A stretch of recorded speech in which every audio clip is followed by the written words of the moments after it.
আসসালামু আলাইকুম, আমি রাকিব। আজকে আমি আপনাদের আমাদের গ্রামের দাখিল মাদ্রাসা ঘুরে দেখাবো। চলুন শুরু করা যাক। এই পথ ধরে আমরা চলে যাব মাদ্রাসার দিকে আস্তে আস্তে।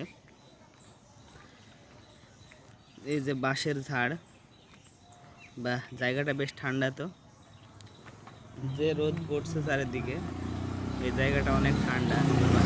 সামনে বেশ ঠান্ডা হয়ে গেছে জায়গাটা। চলেন যাই, আমরা মাদ্রাসার দিকে যাই আস্তে আস্তে। ওই যে ওইখানে কারা কাজ করছে, বাসা নির্মাণ করছে হয়তো। এই যে মাটি উঠায় রেখেছে, দুই দিকে মাটি রেখেছে। এই যে অনেকগুলো ইটও আছে দেখছি, ঘর করছে হয়তো। এখানে এই যে ঘর নির্মাণ হচ্ছে, কাজ করছে মানুষ। চলেন আমরা মাদ্রাসার দিকে যাই। এই যে প্রায় চলে এসেছি মাদ্রাসাতে। এই যে দূরে বাম কোণাতে মাদ্রাসা দেখা যাচ্ছে। চলুন আমরা যাই। মাদ্রাসাটার নাম হচ্ছে গভীরপুর দাখিল মাদ্রাসা। এটি অনেক পুরাতন একটা মাদ্রাসা। এই যে আমরা চলে এসেছি। এই যে এটা হচ্ছে মাদ্রাসার গেট, গভীরপুর দাখিল মাদ্রাসা। লেখাটাও ভালো মতো বোঝা যাচ্ছে না, উঠে গেছে। এই যে পুরা মাদ্রাসাটা এখান থেকে দেখা যাচ্ছে, দেখেন পুরা মাদ্রাসাটা এখান থেকে দেখা যাচ্ছে। আর এই যে মাদ্রাসার বাম দিকে, এই যে এইখানে, এটা হচ্ছে কমিউনিটি ক্লিনিক। এটার নাম হচ্ছে গভীরপুর কমিউনিটি ক্লিনিক। এইখানে গ্রামের মানুষের কোনো অসুখ বিসুখ হলে এখানে এসে ওষুধ পাওয়া যায়। গ্রামের মানুষ প্রায় প্রত্যেক দিন এখানে ওষুধ পাওয়া যায়। কোনো অসুখ বিসুখ হলে এখানে এসে ওষুধ নেয়। চলেন মাদ্রাসাতে যাই। এই যে আমরা এখন মেন গেট দিয়ে প্রবেশ করব ভিতরে। এই যে এটা হচ্ছে মাদ্রাসার মেন গেট। এই যে আমরা ঢুকে পড়লাম। ওই যে মাদ্রাসার প্রধান বিল্ডিং, এটা দোতলা বিল্ডিং দেখা যাচ্ছে। দেখেন সামনে দিয়ে নারকেল গাছগুলো সারি বেঁধে আরও সুন্দর করে তুলেছে বিল্ডিংটাকে। দেখেন আমাদের দেশে সাধারণত স্কুলগুলো অনেক উন্নত হলেও মাদ্রাসাগুলো খুব একটা উন্নত হয় না, তবে এই মাদ্রাসাটা যথেষ্ট উন্নত। দেখেন দোতলা বিল্ডিং। এই যে চারিদিকটা একটু ঘুরে দেখেন। এই যে এটা হচ্ছে, ওই যে দূরে ঈদগাহ দেখা যাচ্ছে। চলেন ওদিকে যাই। এটা হচ্ছে গভীরপুর গ্রামের বড় ঈদগাহ। ঈদের সময় এইখানে নামাজ অনুষ্ঠিত হয়। এই পুরা মাঠটাই প্রায় ভরে যায় তখন। আর ওই যে দূরে দেখা যাচ্ছে বোর্ডিং, মাদ্রাসার বোর্ডিং ও এতিমখানা।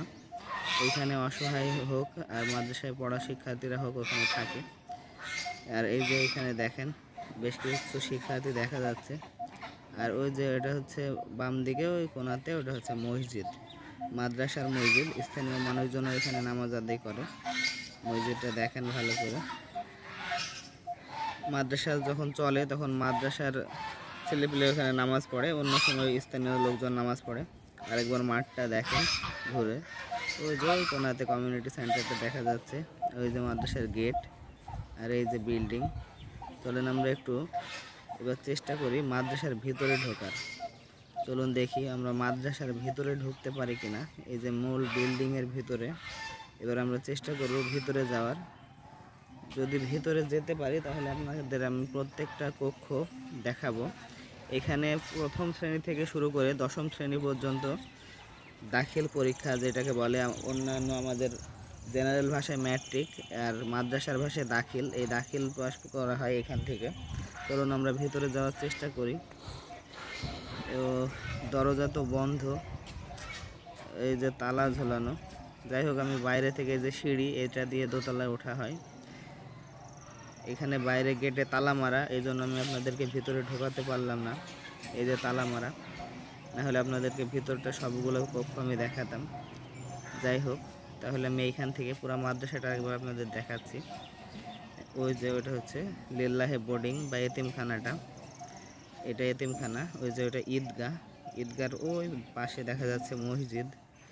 আর এটা হচ্ছে যে দেখেন মাদ্রাসার পুরা মাঠটা, এই মাঠটাকে এই যে দেখেন প্রাচীর দিয়ে ঘেরা আছে, যেন বাইরে থেকে কেউ প্রবেশ করতে না পারে। মাদ্রাসার শিক্ষার্থীরা ছাড়া অন্য কেউ যেন মাদ্রাসা চলাকালীন প্রবেশ করতে না পারে। ওই যে দূরে কমিউনিটি সেন্টার দেখা যাচ্ছে। তারপরে বাম দিকে গেট মাদ্রাসার। আর এই যে এগুলো হচ্ছে মাদ্রাসার মাঠ। ঘাস বেশ কিছুদিন ধরে মাদ্রাসার এখানে ঘাস নেই, কারণ হচ্ছে নতুন মাটি দেওয়া হয়েছে তো। আর এই যে এটা হচ্ছে মাদ্রাসার মাঠ। এখানে হচ্ছে একটা গোল পোস্ট, ওই দূরে আর একটা গোল পোস্ট দেখা যাচ্ছে। এখানে ছেলেগুলো ফুটবল খেলে। যাই হোক, আজকের মতো এই পর্যন্তই। সবাই ভালো থাকবেন। আসসালামু আলাইকুম।